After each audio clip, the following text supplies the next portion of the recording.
much should doctors be paid? That question under debate right now by the Ministry of Health and the Ontario Medical Association. And this conversation comes as some experts have been sounding the alarm over a reported shortage of family doctors in our province. For more, we are joined now by Dr. Dominic Novak, the president of the OMA. Thank you so much for coming in today. Melanie, thanks for having me. Before we get into the arbitration, that is a bigger conversation. Let's talk about the situation. What realistically is the situation when it comes to Ontarians having a family physician? It's not good. So if you think of the people that need a family doctor and can't find one, that's 1 in 5 people in Ontario right now. And it's about to get worse. In the next 2 years, it's projected to be 1 in 4. That means people are using the emergency rooms, using hospitals that are already overflowing, can't get the care they need. People are worried. People are scared. They're suffering because of the situation that we're in right now. And it's clear we have a healthcare system that's in crisis. We've heard from the Ministry of Health saying, not speaking to the arbitration, but saying, the situation's under control. We are investing. What do you make of any of those comments? Yeah, let me tell you what a system in crisis looks like.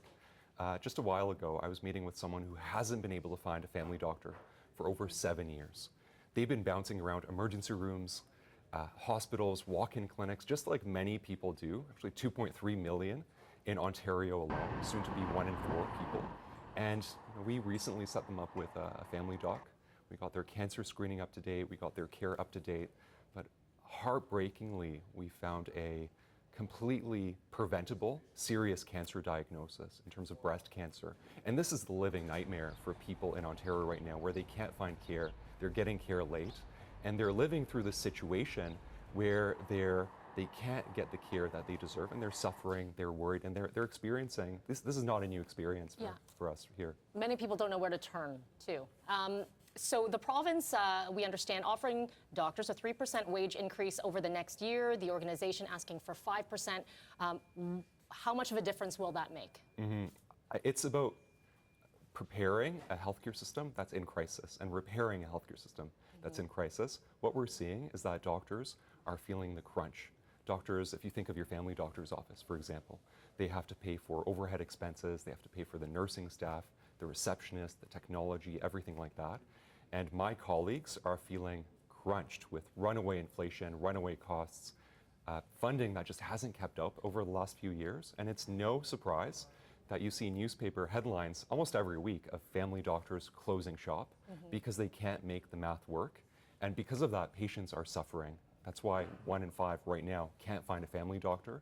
And again, soon to be 1 in 4 unless we do something right now. So the something right now, there are conversations right now in arbitration. We should tell our CityNews 24/7 viewers that we did invite the Minister of Health, Sylvia Jones, to join us here on the program. They did decline. They did refer us, though, to a statement that was made at Queen's Park yesterday. So we're going to play a snippet of that for you. I'm not going to insert myself into the arbitration discussions that are happening right now. What I say to you is that we have seen through our investments that we're going to continue to work with physicians, with all clinicians in the province of Ontario to make sure that the patients get the appropriate access. Okay, so Sylvia Jones saying they're going to ensure patients get the appropriate access. In arbitration, we've heard they've said recruitment and retention of doctors in Ontario is not a major concern. So everything that you have said and then what we have heard from Sylvia Jones, very different stories. How do you react to these words? Here's what I'm hearing from my colleagues on the ground. It's hard to keep their doors open. It's hard to give people the care they deserve. We want to do the care. Doctors want to do the care. It's getting more difficult as our population ages, as the medicine becomes more complex, as inflation is added on to all of that. And what we need right now is repair and a healthcare system that I hope one day we could be proud of again. How confident are you that these conversations are going to be positive for the OMA? I'm an optimist. Optimism means realism. It's accepting what the situation is right now, but it's also hope. It's getting to a brighter future and having the solutions. And we know what needs to be done. We have the solutions in terms of what our healthcare system needs. Okay, we will continue to follow this. Dr. Dominic Novak, president of the OMA, appreciate your time. Thank you so much. It's my pleasure.